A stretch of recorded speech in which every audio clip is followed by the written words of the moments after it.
Bien, el tema de hoy, lunes 29 de enero, es consideraciones del CFDI 3.3, pero no queremos verlo así como la cuestión técnica de qué debe de llevar, qué no debe de llevar,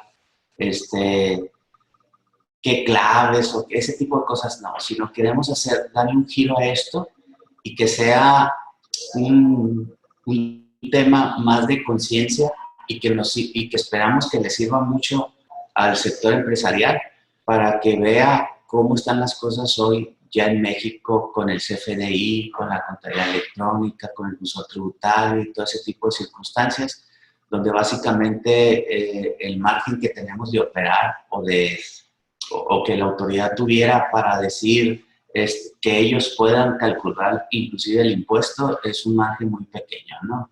Vamos a empezar, les decía.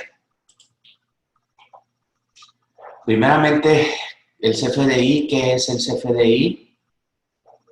¿Qué es el CFDI? El uso que se da al CFDI, el complemento del CFDI, el complemento del pago, uso de claves y servicios. Cuando tenemos anticipos, ¿cómo debemos de manejar eso? Y las conclusiones, ¿no? Primeramente, como bien sabemos, desde el anuncio de la factura electrónica o el CFDI, la versión 3.3 se hizo oficial en julio del 2017 y su uso obligatorio sería a partir del 1 de diciembre del 2017, pero con tantas dudas, con tantas cosas que inclusive todavía se tienen hoy por hoy por los contribuyentes, pues se metió un mes más de prórroga para que empezara su obligación a partir del 1 de enero del 2018. Por supuesto que ya había contribuyentes en el pasado, antes del 1 de enero, que ya venían usando la versión del 3.3, pero era de manera opcional, ¿no?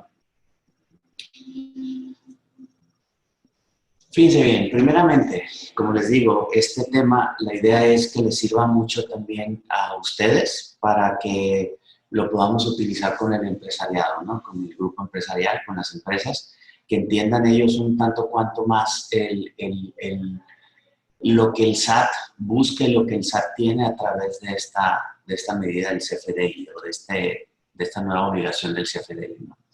¿Qué es el CFDI? Es la abreviación del comprobante fiscal digital por Internet, o bien lo que se le conoce como factura electrónica, la cual las leyes del ISR, del IEPS, del IVA y otras obligan a emitir y se regula mediante el Código Fiscal de la Federación y muchísimas reglas de carácter general emitidas por el SAT.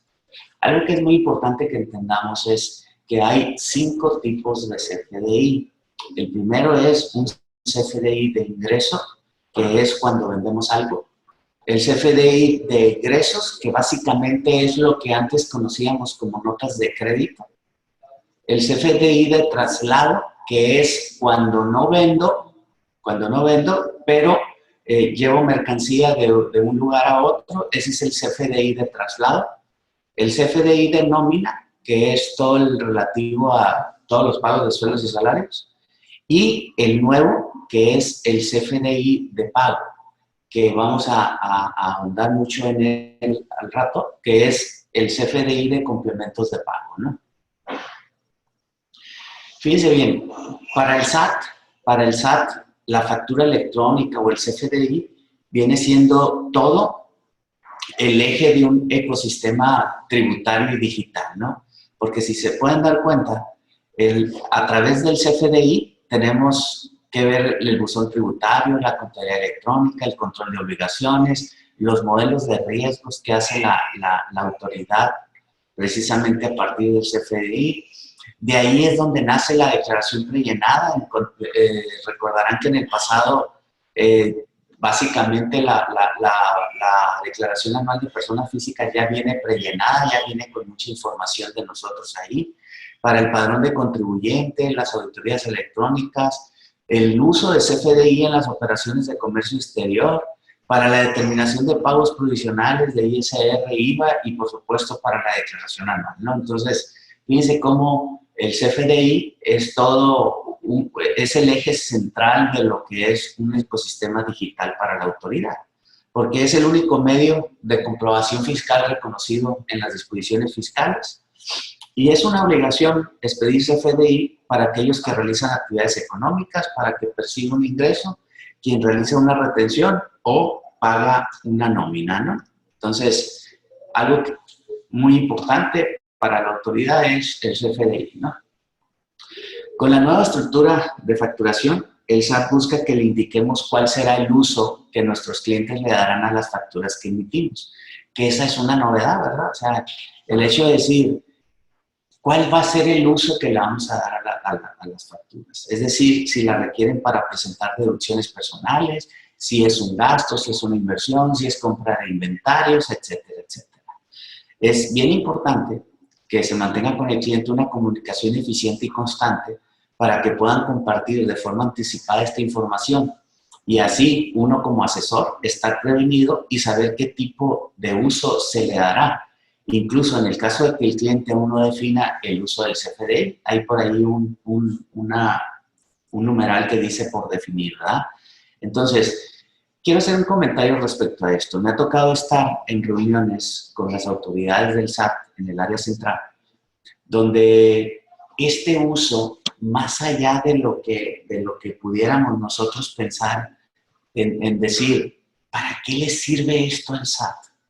Sí, pues resulta que ellos tienen implementado ahí un esquema de verificación del uso de manera importante para definir si se va a hacer, si ese contribuyente, ahorita al rato vamos a ver cómo el SAT puede, a través de los CFDI, pues básicamente fiscalizarnos de manera importante y más que fiscalizarnos, es determinarnos las contribuciones de una manera muy importante, ¿no? Entonces, a través del uso que le vamos a dar al CFDI, pues la autoridad puede presuponer a través de una herramienta que ellos ya tienen, si esa deducción o esa erogación que estoy realizando va a ser para vía de depreciación, para inventarios, si va a formar parte de un costo de venta, si va a formar parte de nuestros gastos, etcétera, etcétera, ¿no? Sin embargo, les digo,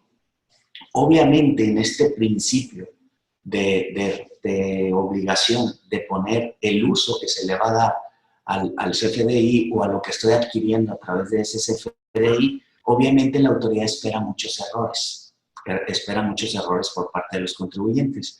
Ellos nos han dicho y nos han reiterado que temporalmente, el hecho de que el contribuyente se equivoque, por decirlo así, en esa fracción del CFDI que es el uso, no va a tener repercusiones para los contribuyentes. Pero ojo, como se los repito, dice la autoridad de manera temporal. ¿Qué es lo que nosotros esperamos con esa precisión que hace la autoridad? Obviamente es una precisión que lo hace de manera extraoficial, que no lo deja por escrito, que no nos lo da a través de ningún criterio ni nada, pero es importante. Nosotros lo que esperamos es, a través de lo que ellos han dicho, es que cuando menos por el primer año, que es todo 2018, este error, voy a decirlo así, en el uso que se le dará a lo que adquirimos a través del CFDI, no llevará ninguna consecuencia, cuando menos por este año, ¿no? Pero, como siempre decimos, si es algo que vamos a hacer, pues hay que hacerlo de una vez de manera correcta, ¿no? Al margen de que tenga o no tenga consecuencias, ¿no? Algo que es muy importante y que tenemos que tomar en cuenta es que la empresa y el empresario, hoy por hoy, estamos sujetos a una serie de elementos que tiene la autoridad alrededor, que puede servirle de manera, pero muy eficiente al SAT, que le llamamos el aparato fiscalizador del SAT, ¿no? Fíjense cómo hay muchas cosas que se mueven alrededor de la empresa y del empresario que puede generarle información importante al SAT para el efecto fiscalizador, ¿no? Por ejemplo, el reporte efectivo del IDE. ¿Se acuerdan del IDE, el impuesto a los depósitos en efectivo? Ese impuesto desapareció, pero desapareció el impuesto. Lo que no desapareció fue el informe que los bancos le siguen dando al SAT de los depósitos en efectivos que hacen sus clientes, ¿no? Otro, pues todos los clientes que tenemos como empresa o empresario, pues también son unos informantes de información, vaya la redundancia, de nosotros al SAT. Lo que ya dijimos del CFDI, la adquisición de inmuebles, que antes si adquiríamos un inmueble, lo único que teníamos era una escritura. Hoy por hoy, si adquirimos un inmueble, vamos a tener la escritura, pero aparte el notario está obligado a emitir un CFDI por esa adquisición de inmueble. El dictamen fiscal, las adquisiciones de autos, las tarjetas de crédito, toda la demás información bancaria. Al SAT nomás se le duda al respecto a la información que le entregamos de bancos y pues le pide información a la Comisión Nacional Bancaria de Valores de todas nuestras cuentas de cierto periodo, ¿verdad? Entonces, pues también es una información muy importante. Los servicios públicos como Comisión Federal, Telmex, las casas de bolsa, todo ese tipo de información también le llega al SAT y tiene mucho que ver cómo es posible que una persona que paga 10,000, 15,000 pesos de energía eléctrica a través de la Comisión Federal de Electricidad esté declarando ingresos de 10,000, de 15,000 o de 20,000 pesos, ¿verdad? O sea, no es congruente. Entonces, toda esa información también es importante. La ley PIORPI, que es algo que también es novedoso y que está ahí, toda la información que tenemos la obligación de presentar para cumplir con esta ley, todo lo que es contabilidad electrónica, las declaraciones informativas, el IMSS, Infonavit, Afores, los préstamos a y de terceros, todas las aportaciones de capital, todos nuestros proveedores, los viajes al extranjero, que aunque parezca broma, pero resulta que las líneas aéreas, a partir del año 2016, le informan al SAT de todos los mexicanos que salen del país a través del boleto de avión que le generan, ¿no? Entonces, realmente, el SAT tiene un aparato fiscalizador muy importante y nótese que mucho de ello viene a través de lo electrónico, ¿no? A través de esta modernidad electrónica, ¿no? Uno de los objetivos principales de la facturación electrónica 3.3 es conocer con mayor detalle la actividad económica de los contribuyentes, por lo que es de vital importancia que cada uno de los conceptos en las facturas especifique la cantidad de impuestos, tanto los que son trasladados como los que son retenidos. Esto significa que en cada concepto se debe detallar su valor total, la tasa empleada y el importe que quede como resultado, para finalmente sumar los impuestos trasladados y los subtotales, ¿no? Esto es ¿cómo se dice? Concepto por concepto debe llevar la tasa correspondiente de IVA, ¿no? que le corresponde a esa operación, ¿no? Fíjense, aquí ya vamos a ver un poquito las cuestiones que tiene la autoridad para definir la determinación de nuestros impuestos. Y no me estoy equivocando, para que ellos definan o determinan los impuestos que nos corresponden, ¿no? Si nosotros vemos los ingresos acumulables, pues podemos tener ingresos acumulables por enajenación de bienes, por prestación de servicios, por arrendamiento de inmuebles, por cobro de intereses, por algunos otros conceptos. Pero nótese que muchos de estos conceptos, que es lo grueso de mis ingresos, que nosotros decimos que pueden estos conceptos representar hasta el 95% de mis ingresos acumulables, sí tenemos obligación de expedir CFDI. Por lo tanto, la autoridad, de mis 100% de ingresos acumulables, la autoridad puede estimar alrededor del 95% de mis ingresos respecto a lo que estoy declarando, ¿verdad? Porque tenemos obligación de expedir CFDI. Solamente en una pequeña parte de mis ingresos no estoy obligado a expedir CFDI, como es el caso del ajuste anual por inflación acumulable, por la ganancia cambiaria, por la ganancia de enajenación de activos, que no estoy obligado a expedir CFDI por la ganancia de enajenación de activos, pero sí por la enajenación del activo, ¿ah? Y otros ingresos ahí de ajustes que pudiéramos llegar a tener, ¿no? Entonces, nótese que de mi 100% de ingresos acumulables, la autoridad puede llegar a tener conocimiento hasta de un 95% de los ingresos a los que yo estoy obligado a declarar, ¿sí? Y si lo vemos desde el lado de deducciones autorizadas, pues hay algo similar, ¿no? Yo estoy obligado a pedir CFDI si compro bienes, si contrato servicios, si tengo un arrendamiento de inmuebles, si pago intereses, si adquiero activos fijos, si pago cuotas de seguridad social, si pago sueldos y salarios, etcétera, etcétera. Estoy obligado a expedir o a recibir un CFDI, ¿no? Entonces, también de todas mis deducciones autorizadas, la autoridad tiene hasta un 95% de las mismas con conocimiento, ¿sí? Y solamente una pequeña parte que puede ser por el ajuste anual por inflación deducible, por la pérdida cambiaria, por la pérdida en enajenación de activos, por la depreciación fiscal de los activos fijos, pudiera no tener esa información. Pues. Entonces, si lo vemos desde ese punto de vista, pues resulta que de mi 100% de ingresos acumulables, la autoridad tiene un margen de error de más o menos un 5% respecto a lo que nosotros podemos declarar. Y respecto a las deducciones autorizadas, pues la autoridad también tiene más o menos un 5% de margen de error respecto a lo que nosotros le declaramos, ¿no? Eso quiere decir que aún pensando que se equivocó en el 5% y en el 5% en cada uno de los conceptos de ingresos y deducciones, pues el resultado fiscal que yo determine con respecto al resultado fiscal que a través de cruces la autoridad puede determinar, pues tenemos un margen de error de cuando mucho un 10% respecto a lo que la autoridad determina respecto a lo que nosotros declaramos, ¿no?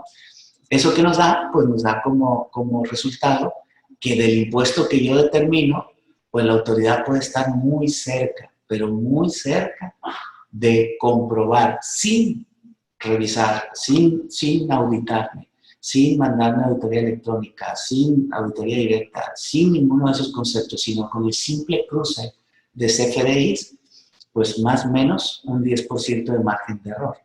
Y hay que considerar elementos adicionales como, por ejemplo, la contabilidad electrónica, la informativa de banco, la informativa de notarios, etcétera, etcétera, ¿no? Entonces, ¿qué es parte de lo que le tenemos que decir a los empresarios? Empresarios, no tenemos mucho margen de operación. La autoridad tiene mucha información de nosotros que en la mayoría de los casos nosotros se la estamos entregando, ¿no? Porque si nosotros vendemos, nosotros somos los que expedimos el CFDI y nosotros somos los que le damos la información al SAT. Si nosotros compramos, pues nosotros somos los que pedimos el CFDI y le estamos dando esa información al SAT también. Si pagamos nómina, pues nosotros también somos los que le estamos dando esa información al SAT, ¿no? Entonces, esa parte de razonamiento es muy importante para que el empresario tenga claro cuál es la realidad de la fiscalización en México actualmente. Y fíjense bien, si para efectos del impuesto sobre la renta, la autoridad tiene información sumamente importante para poder comparar el impuesto que nosotros le autodeclaramos con el impuesto que ellos pueden determinar así con CFDI, en materia de IVA, pues ahí estamos todavía más fiscalizados, o como dijo alguien, o peor, ¿no? O sea, fíjense bien, ¿cómo determinamos el impuesto al valor agregado? Ya sabemos que el impuesto al valor agregado es lo efectivamente cobrado, lo efectivamente pagado, ¿verdad? Es decir, los efectos son al momento de cobro o al momento del pago, ¿no? Entonces tenemos el IVA acreditable contra el IVA cobrado y eso me va a dar una diferencia a favor o una diferencia a cargo, ¿verdad? Ahora, ¿por qué mencionamos lo respecto al IVA? Porque a través de este nuevo CFDI, que le llamamos CFDI de pagos, que recordemos que esa obligación es a partir del 1 de abril del 2018, estamos obligados a expedir un CFDI por cada pago que nos realice nuestro cliente, ¿sí?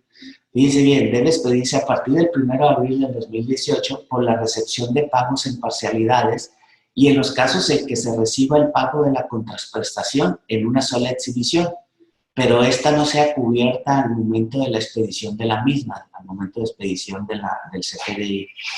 Incluso cuando se trate de operaciones a crédito y estas se paguen totalmente en fecha posterior a la emisión de factura correspondiente. Fíjense bien, cuando tuvimos en el pasado la forma y método de pago, la autoridad nos dijo que era de una manera, que para este para este nuevo método de CFDI 3.3 hizo un cambio en la autoridad importante, ¿no? Fíjense bien, ahora nuestro método de pago va a ser contado, pago en una exhibición. La clave PUE, ¿sí? Pago en una exhibición. Eso es cuando recibimos el pago de contado. Cuando es crédito, es pago en parcialidades o diferido, que es el PPD, ¿sí? Y la forma de pago es efectivo, tarjeta de crédito, tarjeta de débito, etcétera, o transferencia, o cheque, o todo lo demás, ¿no? Pero fíjense bien, si es crédito, en todos los casos, y eso es muy importante porque hemos visto mucho este error, en todos los casos, si es crédito, pago en parcialidades, la forma de pago va a ser 99 por definir. Oigan, es que yo solamente pago con cheques y con una cuenta, no importa, es por definir. Es que yo solamente pago a través de transferencias y de esta cuenta, no importa, es por definir. Mientras sea crédito, y crédito puede ser crédito de un día, ¿no? O sea, simplemente, ¿qué sucedió primero? Primero expedí la factura y posterior fue el pago, entonces es por definir. Y cuando hagamos el complemento de pago, o sea, efectivamente ya se realiza el pago, entonces en el complemento de pago es donde vamos a poner la forma de pago, efectivo, tarjeta de crédito, tarjeta de débito, cheque, transferencia, etcétera, etcétera. ¿Ok?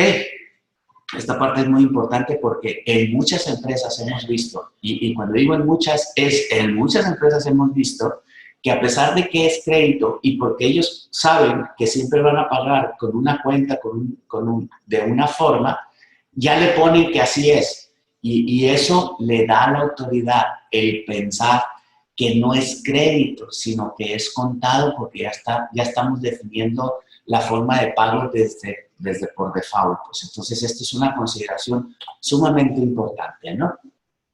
Ok, como ya comentábamos, el 1 de julio del 2017 entró en vigor de manera opcional el uso de la factura, la versión 3.3 y el complemento de pago. Pero a partir del 1 de abril del 2018, el complemento de pagos es obligatorio, ¿no? La versión 3.3, pues a partir del 1 de enero. Debe despedirse por la recepción de pagos en parcialidades y en los casos en que se reciba el pago de la contraprestación en una sola exhibición, pero esta no sea cubierta al momento de la expedición de la misma, incluso cuando se trate de operaciones a crédito, y éstas se paguen totalmente en fecha posterior a la emisión de la factura correspondiente. Por eso es que hemos dicho siempre, nomás ubica el tiempo, ubícate en el tiempo. ¿Qué fue primero, la factura o el pago?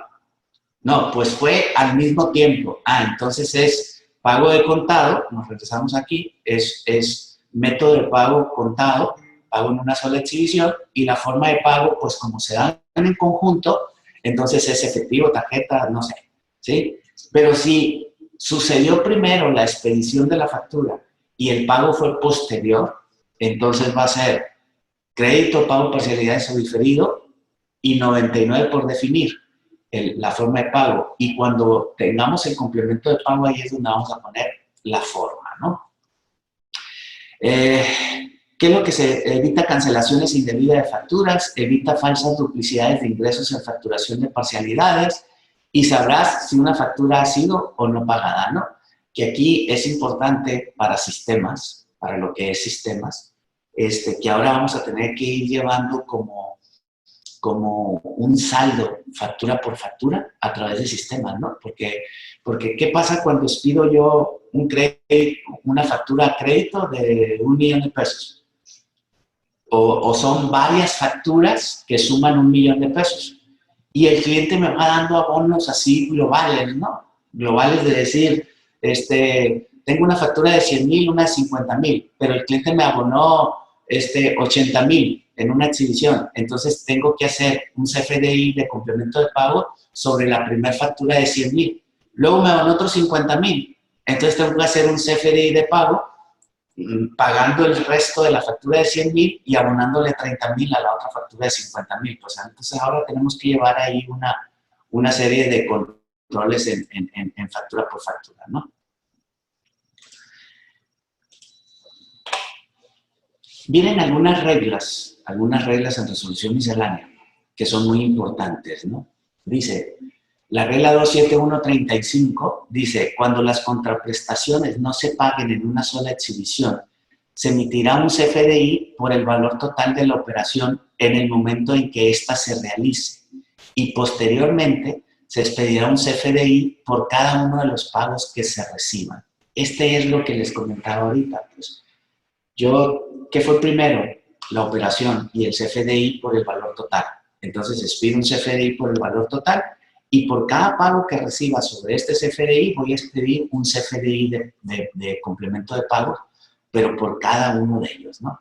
En ese CFDI de complemento de pagos se deberá señalar 0 en el campo total sin registrar dato alguno en los campos métodos de pago y forma de pago, perdón, en la operación total, ¿no?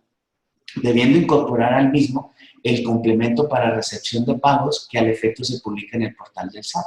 El monto del pago se aplicará proporcionalmente a los conceptos integrados en el comprobante emitido por el valor total de la operación a que se refiere el primer párrafo de la presente regla. Como podrán ver, el complemento de pago va a ser un verdadero dolor de cabeza.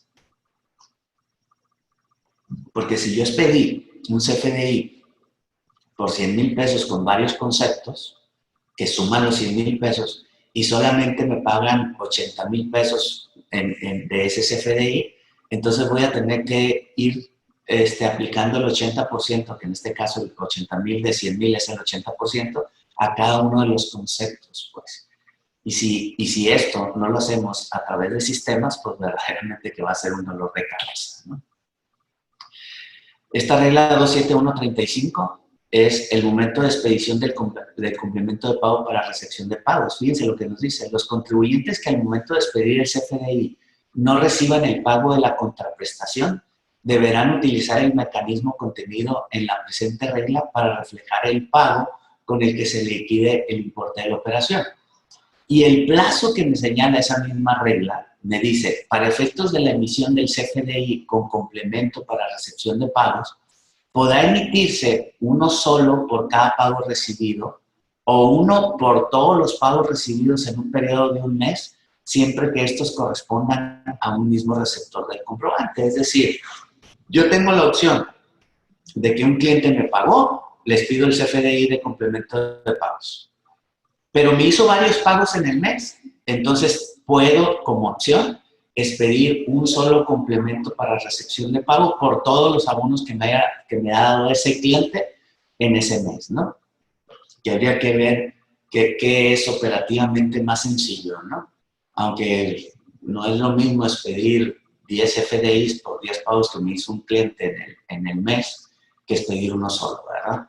Entonces, el CFDI con complemento para recepción de pago deberá emitirse a más tardar el 10º día natural del mes inmediato siguiente al que corresponda él o los pagos recibidos.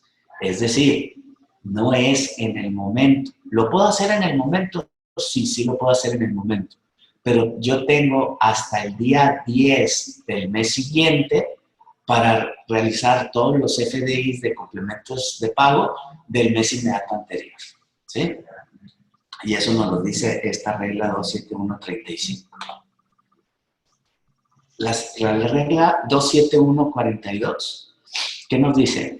No expedición del CFDI con complemento para recepción de pagos. Aquí habla de la excepción de qué contribuyentes pueden no emitir el CFDI de complementos de pagos, ¿no? Y fíjense lo que nos dice. Los contribuyentes personas físicas que tributen en el RIF podrán optar por expedir el CFDI usando la versión 3.3 del anexo 20 sin incorporar el complemento para recepción de pagos durante el ejercicio fiscal 2018, únicamente por lo que respecta a las operaciones relacionadas con dicho régimen, o sea, con el RIF, y siempre que el importe total del CFDI sea menor o igual a 5,000 pesos. ¿Ok? Si el monto es superior a 5,000 pesos, técnicamente tendría que expedir el CFDI por recepción de pago, ¿no? O por complemento de pago.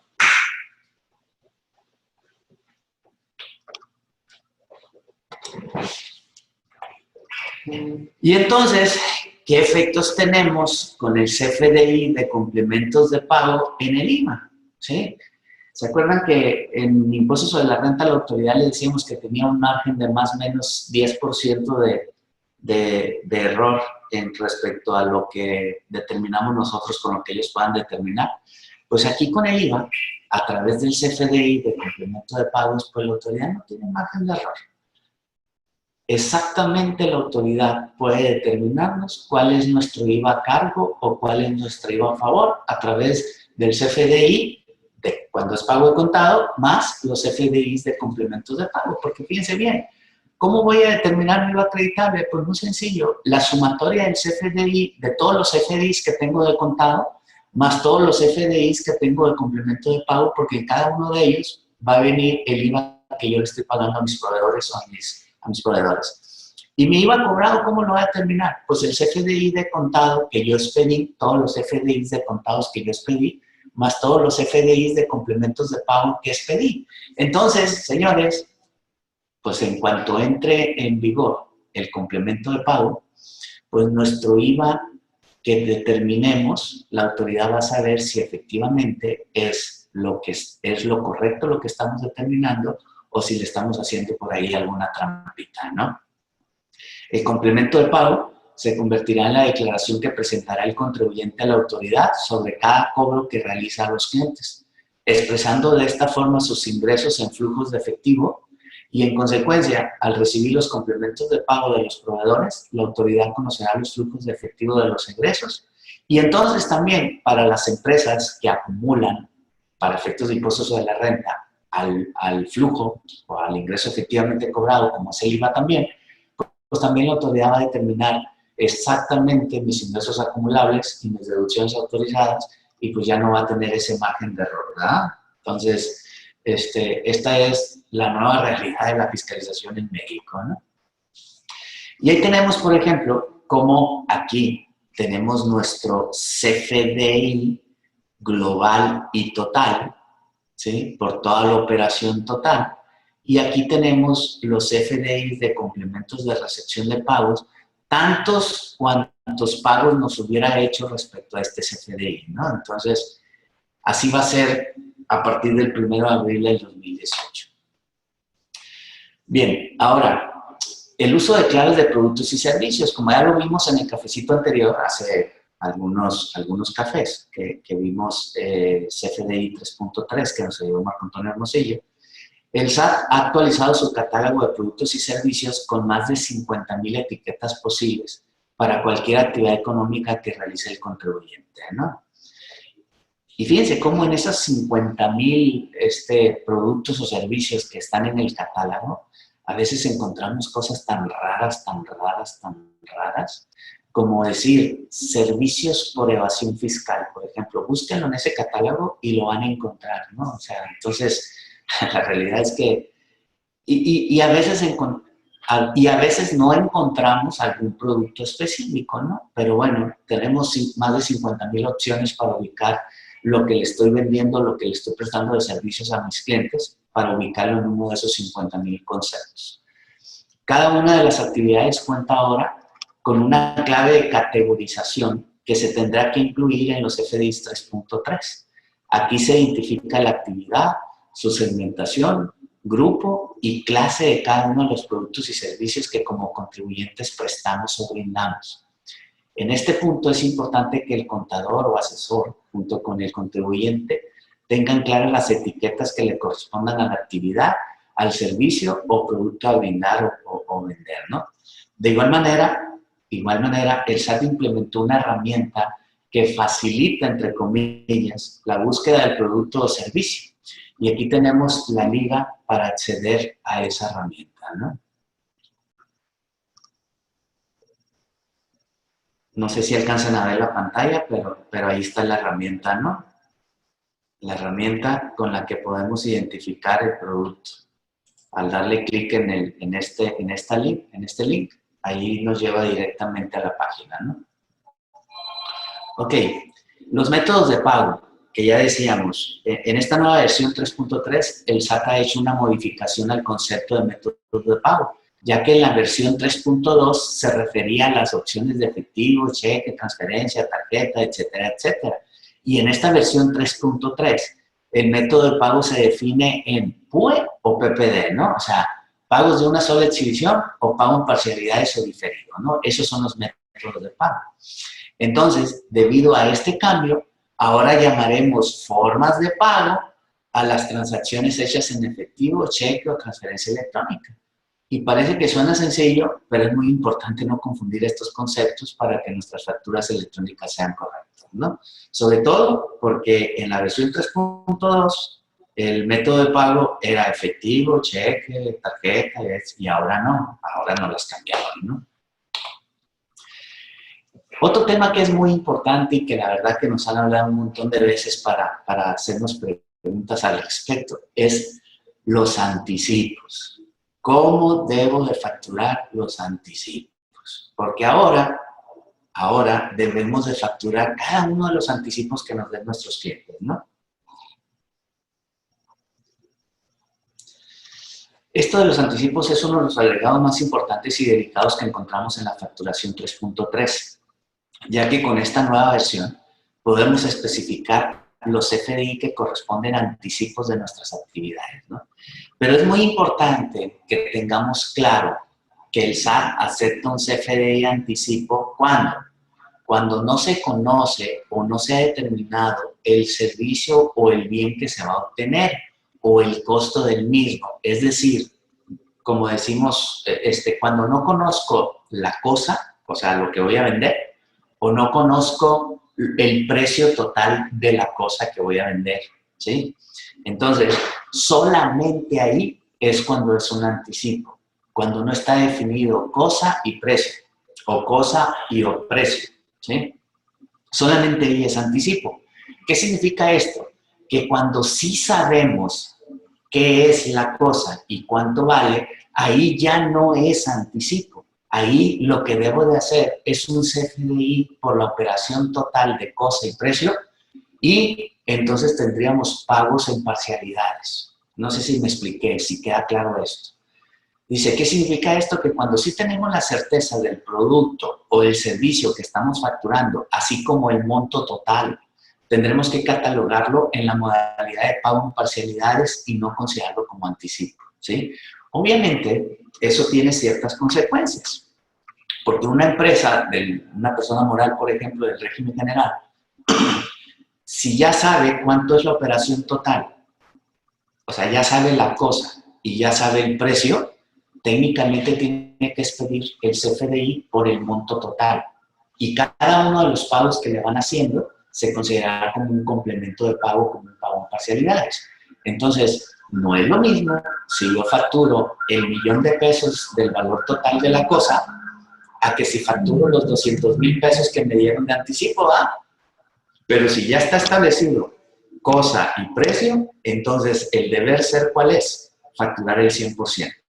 Y todo lo demás es pago en parcialidades. ¿Cómo podemos saber si ya está definido cosa y precio? Pues obviamente siempre vamos a tener un contrato con nuestro cliente donde ahí se establece qué es lo que voy a vender y el valor. Si en eso que se establece en el contrato ya se establece qué es, o sea, ya conozco la cosa, y se establece un valor total a la cosa, entonces, señores, es un CFDI por el monto total y todo lo demás es pagos en parcialidades. Fíjense bien, cuando hablemos de aplicación de anticipos, o sea, cuando verdaderamente tengo un anticipo, no es un valor total, sino un anticipo, ¿sí? Hay dos opciones para hacerlo de manera correcta. Hay dos opciones. La primera es facturación aplicando anticipo con CFDI de ingreso. ¿Qué debo hacer? Primero, emitir el CFDI por el valor total del anticipo recibido. Eso es lo primero. Segundo, emitir un CFDI por el valor total de la operación. Y tercero, emitir un CFDI de ingreso para cancelar el CFDI primero del anticipo recibido. Ahorita lo vamos a ver con ejemplos. Pero hay una segunda opción. La facturación aplicando anticipo con remanente de la contraprestación. En ese caso, ¿qué voy a hacer? Emitir un CFDI por el valor del anticipo recibido. Y segundo, emitir un CFDI solo por el remanente de la contraprestación, pero correlacionando el CFDI del anticipo recibido. Veámoslo mejor gráficamente. Esta es la opción A. Lo primero es, emito un CFDI por el valor del anticipo recibido. Aquí está el CFDI, donde tengo el CFDI de ingreso y su UID de no sé qué, ¿sí? Aquí tengo anticipo del bien o servicios, 300 pesos, IVA total. Luego, emito el CFDI por el total de la operación. No te voy a dar un Marcela. Emito el CFDI por el total de la operación. Aquí tengo el total de la operación, 1.200, 192 de IVA, 1.392, pero en este CFDI, donde emito el total de la operación, tengo que relacionar el CFDI del anticipo que recibí y poner este concepto aquí que dice tipo de relación 07 CFDI por aplicación de anticipo. Y posteriormente voy a emitir un CFDI, pero de ingreso, donde cancelo el anticipo, y tengo que relacionar el CFDI del total de la operación y con este estoy cancelando este CFDI. Por lo tanto, este que fue ingreso se cancela con este que fue egreso y me queda únicamente el del total de la operación. Esta es una opción.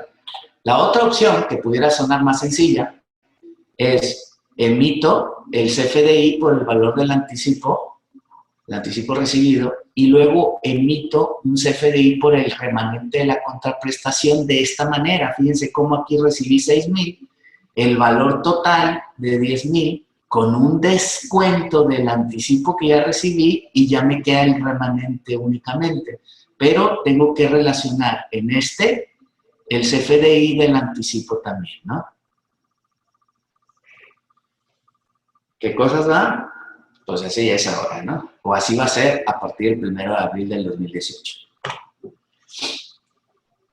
Otras consideraciones en materia del CFDI es cuando queramos cancelar un CFDI. La regla 27138 de la Resolución Miscelánea Fiscal de 2018 me dice cómo es el procedimiento para cancelar un CFDI.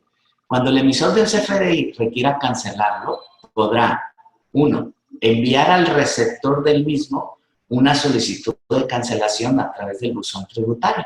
O sea, a través del buzón tributario le voy a decir al que le di el CFDI que voy a cancelar su CFDI, ¿sí? O bien, solicitar la cancelación directamente a través del portal del SAT. Esas son las dos opciones que tenemos para cancelar un CFDI. El receptor del comprobante fiscal recibirá a través del buzón tributario la solicitud de cancelación y deberá manifestar a través del mismo medio, o sea, a través del buzón tributario, a más tardar dentro de los 3 días siguientes, contados a partir de la recepción de la solicitud de cancelación del CFDI, la aceptación o negación de la cancelación del CFDI.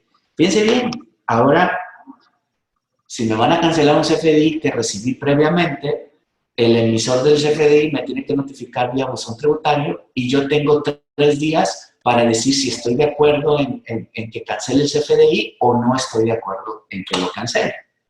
Ahora bien, ¿qué pasa si yo no contesto nada?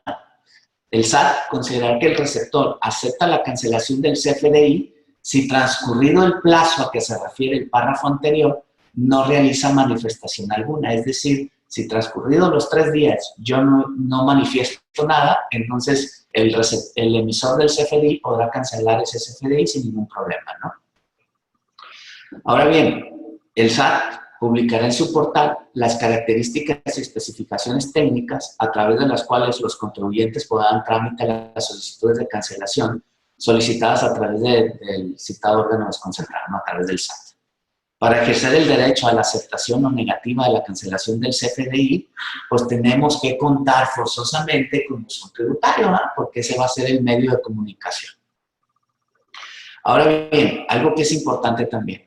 Cuando se cancele un CFDI que tiene relacionados otros CFDIs, como son los ejemplos que vimos anteriormente, estos, o sea, los CFDI relacionados deben de cancelarse previamente, ¿sí? O sea, realmente esto se complica de manera importante, ¿no? En el supuesto de que se cancele un CFDI aplicando la facilidad prevista en esta regla, pero la operación subsista, entonces se emitirá un nuevo CFDI que estará relacionado con el cancelado, ¿sí? Es decir, si cancelo un CFDI, porque a lo mejor tengo un error en el CFDI, pero la operación subsiste, entonces en el nuevo CFDI que voy a hacer, voy a tener que relacionar el CFDI que se canceló, ¿no? Y con toda esta serie de cosas que debemos de hacer ahora, imagínense hacerlo sin el apoyo de sistemas. Sistemas se convierte verdaderamente en un punto de quiebre sobre hacerlo bien o hacerlo mal, ¿no? Fíjense bien, ¿cuándo vamos a poder cancelar CFDIs sin que medie una aceptación del receptor?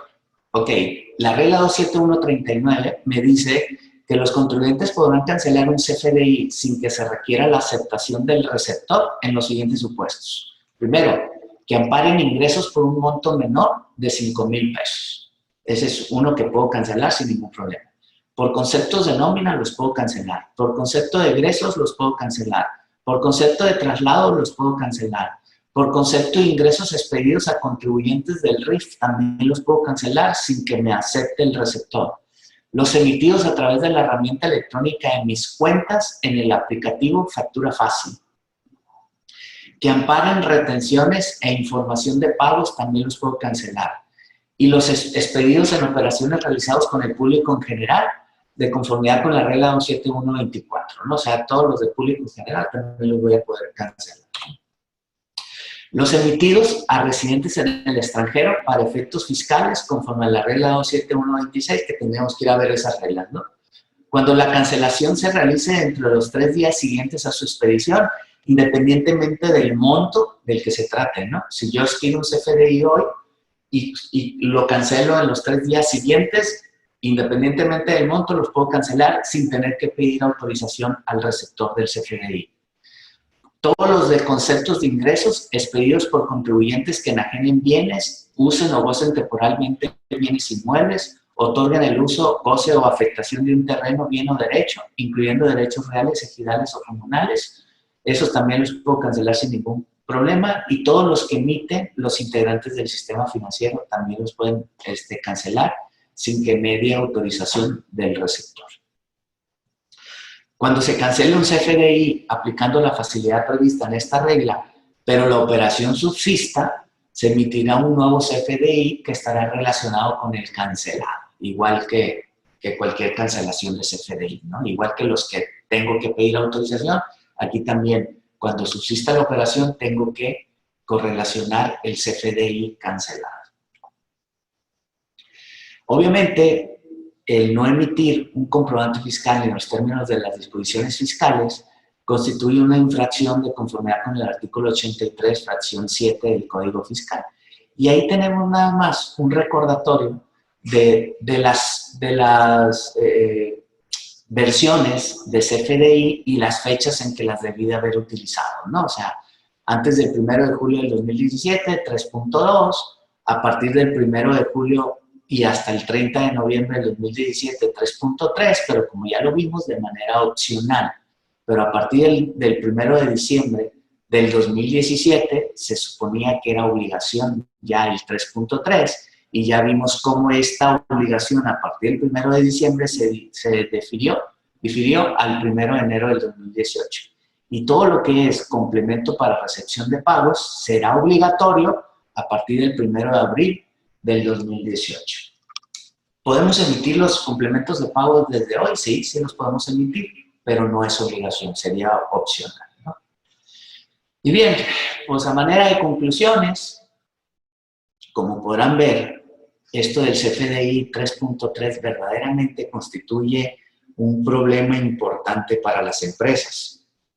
al establecer la autoridad el cumplimiento de ciertas obligaciones fiscales de los contribuyentes mediante el uso de medios electrónicos, pues ha llevado a los mismos a proporcionar a la autoridad información muy específica en tiempo real, en el momento, ¿sí? Misma que será utilizada para la autoridad fiscal para validar la razonabilidad de nuestras declaraciones, ya que como veíamos, existe, dependiendo de las operaciones de las empresas, un rango de más o menos un 10% en el ISR, que la autoridad no tiene totalmente identificado, y un rango de 0% en cuanto al IVA, ¿verdad?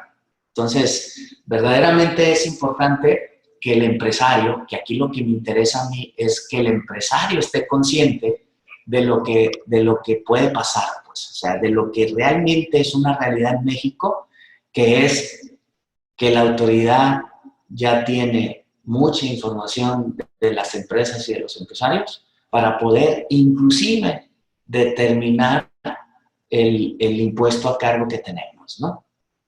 Entonces, esa es una parte sumamente importante que debemos de considerar, ¿no? Por aquí me hacen una pregunta, Rafael Ochoa de Culiacán, me dice, ¿las formas de cancelación de los FDI entran en vigor por transitorios de la Resolución Miscelánea Fiscal 2018 a partir del 1 de julio del 2018? ¿Es correcto? Sí, no lo dijimos, ¿no? Pero sí, todas las formas de cancelación, esas que vimos ahorita, déjenme dar un recordatorio. Ahí. Esta 27138, esta otra 27139, entrarían en vigor a partir del 1 de julio del 2018, ¿no? Mientras, de aquí al 30 de junio, pues estamos en cancelación de manera normal, como hoy lo hemos venido haciendo, ¿no? Gracias, Rafa, por la aclaración. Muy bien, señores, pues estamos sobre tiempo. Abriremos los micrófonos por si quieren hacer alguna pregunta en voz, o si no, pues ahí están los chats, ¿no? Que para efectos de preguntar.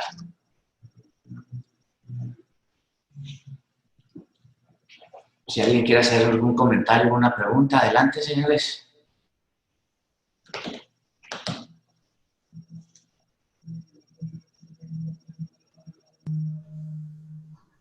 Nadie.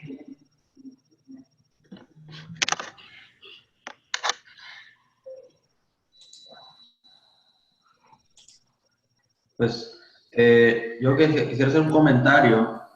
Únicamente, hace poco me preguntaban, hace días, sobre el tema de los métodos de pago, ¿no? Y aunque ya pareciera muy obvio por la cuestión de toda la reglamentación en cuanto al complemento de pago, me hacían una pregunta sobre si yo pedía un comprobante al crédito, por crédito, y esta tenía que ser cuál de los dos métodos de pago, si en una sola exhibición con un pago parcialidades o diferido, ¿no? Y bueno, comentábamos pues que efectivamente, o sea, hoy existe ese método de pago que incluye el hecho de que yo voy a hacer un pago posterior, aunque sea único, ¿no? Porque antes, en el pasado, pues decíamos, oye, pues lo que siempre decíamos, ¿no? ¿Qué va a ser? ¿Un pago es una exhibición? Sin embargo, posteriormente desconocíamos la forma en que nos iban a efectuar el pago de esta factura. Poníamos un ejemplo, Pepe, hace unos momentos, y efectivamente reiterar nada más, pues que hoy es PPD, pues es pago parcialidades o pago diferido. O sea, si en el momento de la operación no recibo la contraprestación, pues ya se va a considerar un pago diferido y se tomará ese método de pago, independientemente si posteriormente se realiza la contraprestación en una sola exhibición o en varias exhibiciones. Nada más ese comentario. Sí, correcto, Fer. Creo que por ahí lo comenté, ¿verdad? Que era ubicarnos en el tiempo. ¿Qué sucedió primero? La expedición de la factura y no recibí pago, entonces es PPD. ¿Sí? Si en el momento en que expido la factura recibo el pago, entonces es QE, ¿verdad? Muy bien, gracias, Fernando. ¿Quién más? Amigo, buenos días, Pepe, ¿cómo estás? Muy bien, gracias a Dios. ¿Cómo estás, Sebas? Bien, también, gracias. Qué Pepe, bueno, saludarlo. por la realidad igualmente aquí Te saludo al público, tiene bastante público aquí en la oficina. Ya estoy viendo. Bueno, saludos. Pepe, fíjate que en realidad el día al día están poniendo las condiciones sobre todas las reglas y guías de llenado de los CFDI. Es una realidad. Te lo comento aquí, el gobierno del estado, por ejemplo, giró una instrucción a todos sus proveedores que cancelaran sus facturas si querían que les pagara y que le tienen que poner pago en una sola exhibición. O sea, tienen que hacerlo, que ponerle. Si no, porque muchos dijeron, pues vas a pagar dentro de 6 meses si me pagas. Pero ahorita la condición fue, cámbialo todos, y los proveedores se pusieron a cancelarlos a esperanzas que le paguen algún día, ¿no? Entonces también está complejo. Digo, las condiciones también las que pague la factura. Pero eso como un comentario. Yo quisiera ir, como siempre, unificando criterios de la firma. Por ejemplo, se nos está dando un caso, tú sabes que nosotros tenemos clientes de hoteles. Sí. Nosotros los anticipos, todo lo que reservaciones a un año, de que no sabemos cuántos comensales van a venir, cuántas habitaciones, eventos, no tenemos, podemos tenerlo o presumir un precio y cosa, más sin embargo, el estar o facturamos el anticipo o lo que consideramos como un depósito en garantía, o sea, algo que no se acumule o que no tengamos que facturarlo. Y en relación también a los hospitales, también es algo similar, donde llega el huésped, se queda y quién sabe cuándo se va a aliviar. Puede durar 6 meses, puede dar 2 días. ¿Me explico? Entonces, en ese sentido, yo creo que tenemos que tomar alguna decisión y ver si realmente vamos. En la parte hotelera, yo ya he preguntado y algunos dicen, no son anticipos, no los vamos a facturar, y otros sí dicen, son anticipos, los vamos a facturar. En el caso muy específico de hoteles y hospitales. ¿Qué opinas, amigo? Yo considero, fíjate, que definitivamente son anticipos, ¿eh? ¿Por qué? Porque obviamente no es algo que esté sujeto a que lo tengas que regresar. O sea, no es un depósito en garantía, porque viene de una... Aunque no está totalmente definido, me queda claro que no está totalmente definido. O sea, me queda claro que no está definido cosa o precio, porque no sabemos qué estancia va a tener o qué tiempo va a estar ahí, cuánto va a consumir, todo ese tipo de cosas. Sí, pero me queda muy claro que lo que estoy recibiendo es a cuenta de una prestación que voy a dar y voy a realizar. ¿Sí? No está sujeto a, voy a decir, como cuando rentamos un local, que cuando rentamos un local nos piden un mes de garantía regularmente, ¿verdad? Pero esa garantía es clara y precisa para qué es, y es al margen de lo que es el uso o goce temporal de bienes. Aquí es lo mismo. Sin duda alguna que lo que yo estoy recibiendo es un dinero a cuenta de una prestación que voy a tener en el futuro y que por eso me la están dando. ¿Sí? Por eso me están dando ese recurso. Y acuérdate también que en el 16 de renta nos aclara muy bien que es todo ingreso facturado, la prestación o el otorgamiento del bien o la prestación del servicio o cualquier anticipo recibido, llámese como se llame, ¿no? Entonces, yo creo que ahí definitivamente no va a ser una facturación total, sino tiene que ser una facturación por anticipos. Y luego, a lo mejor, lo que más le convendría a ustedes es hacer, al final, la factura por el complemento, así como lo veíamos ahorita en la opción B. Pero definitivamente, Sebastián, yo considero que sí es un ingreso, ¿eh? Ok. No, sí, efectivamente, así lo estamos considerando siempre en todos los casos, pero como se empezó a dar ahora que inició, dijeron, ¿sabes qué? Vamos a dejarlo como no. También el caso de las agencias. Va a haber casos que se tienen que ir definiendo porque la agencia llegan y te dan el apartado, le llaman de 20,000 pesos y luego sabes que siempre no la operación y va para atrás. No es un anticipo, pero son situaciones del día al día, ¿no? Que tenemos que adaptarlas al famoso CFDI, ¿verdad? Sí, sí, sí, y la verdad que yo a manera de broma, pero casi en serio, las veces que me cuestionan a mí, oye Pepe, ¿y cómo le pongo? ¿Qué le pongo? ¿Qué esto? ¿Qué el otro? A veces, y les digo a manera de broma, pero les digo, ponle como quieras, al final de cuentas va a estar mal. ¿Sí? En algo nos vamos a equivocar, pues, ¿sí? Pero fíjense cómo, al margen de lo que la ley diga, ¿qué pasa cuando un cliente me dice, regularmente un cliente de nosotros no, pero en otras actividades, ¿no? ¿Qué pasa cuando un cliente me dice, yo quiero que le pongas que es pago en una sola exhibición y que le pongas método de pago cheque y número de cuenta fulanita de tal? Y si no le pones eso, pues no te la pago. Ah, ¿y entonces qué hacemos? Sí, pues dime qué quieres que le ponga y le pongo lo que te dé tu gana, al margen de que esté bien, al margen de que esté mal, pero págamela, ¿no? Que al final de cuentas, esas son realidades, ¿no?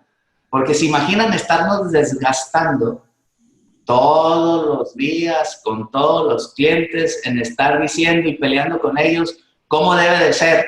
Si ellos tienen una idea diferente de cómo debe de ser, pues eso es muy, pero muy complicado. Pero bueno, aquí me hace una pregunta Alexis Santos, dice, buenos días, las facturas 3.2 que aún no me hayan pagado para el 1 de abril, ¿qué tengo que hacer? ¿Refacturar en versión 3.3 para poder realizar el complemento de recepción de pagos cuando este se dé o cuál sería el proceder? Bueno, yo creo que no tenemos que refacturar, ¿eh? No, y debo de pensar que como vienen de la versión 3.2, pues no tendría que hacer el complemento de pagos, ¿no? No sé si alguien opina algo diferente con respecto a esta pregunta. O si están de acuerdo con mi comentario.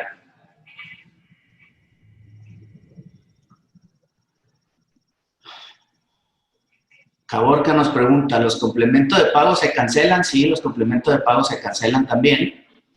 Dice, tenemos un proveedor que no quiere sustituir un CFDI incorrecto por error de estructura, porque ya tiene un complemento de pago aplicado. ¿Qué hacer cuando no quieren sustituir los CFDIs incorrectos, tengan o no complemento aplicado? Fíjense bien, es lo que les decía. ¿Qué voy a hacer? ¿Qué voy a hacer para obligar a mi proveedor a que haga lo correcto? ¿Me voy a pelear con él? ¿Sí? Realmente, ¿qué debemos de hacer? Pues cuidar las operaciones desde el principio y no darle tiempo, pues. Pero la verdad es que no puedo pelearme, pues, o sea, no puedo ir con el proveedor y exigírselos, ¿sí? Lo único que puedo hacer es documentar ahí que el proveedor no me quiso cambiar el CFDI y la verdad entiendo que pudiera ser una respuesta muy cómoda, pero no tenemos de otra, pues, o sea, no podemos y estamos peleando con todos. Cuando ya le marques, la marques de contado y esa crédito. Ahorita vimos en el transcurso que los complementos de pago se cancelan y no necesitamos tener autorización por parte del receptor, pues entonces los complementos de pago también se cancelan, ¿no? Sin ningún problema. ¿Qué más, señores?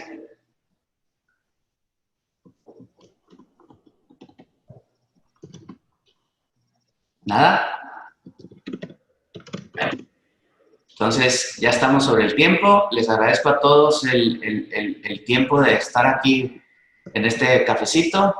Nos vemos el próximo... Ah, no, espérame. Déjenme hacer una aclaración. El próximo café nos toca el día... Déjenme verlo.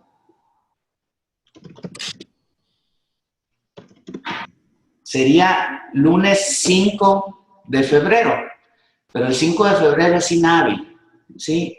Pero por ser algo muy importante, vamos a hacer el cafecito por excepción el día martes 6. El día martes 6, porque lo que vamos a hablar es de las declaraciones informativas. De las declaraciones informativas que miren, la verdad es que nos han preguntado muchas veces que si debo de presentar el DIN, que si no lo debo presentar, que si no sé qué tantas cosas, ¿no? Entonces, no le podemos dar tiempo hasta el día 12, porque pues ya estaríamos muy cercano al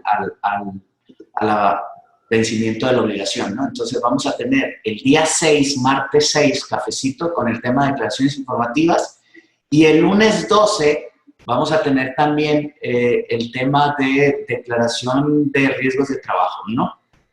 Para efectos del Seguro Social. Entonces, nos vemos, primero Dios, por este medio, el día martes 6 de febrero.